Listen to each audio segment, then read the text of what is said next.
السلام عليكم ورحمة الله وبركاته. لا تنسوا الإعجاب بالفيديو والاشتراك في القناة تشجيعا لنا لنستمر في نشر المزيد إن شاء الله.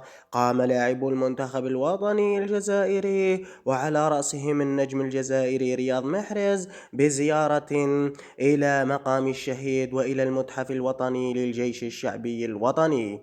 قام هذا اللاعبون بالمعرفة تاريخ الجزائر وحضارته، وتعرفوا على دخول الجزائر إلى العصر الحديث. وقام كل اللاعبين بصور تذكيرية عند المقام الشهيد، وقاموا بصور عند متحف الشهداء في الجزائر العاصمة ليتعرفوا على تاريخ بلدهم وأصالتهم الشريفة.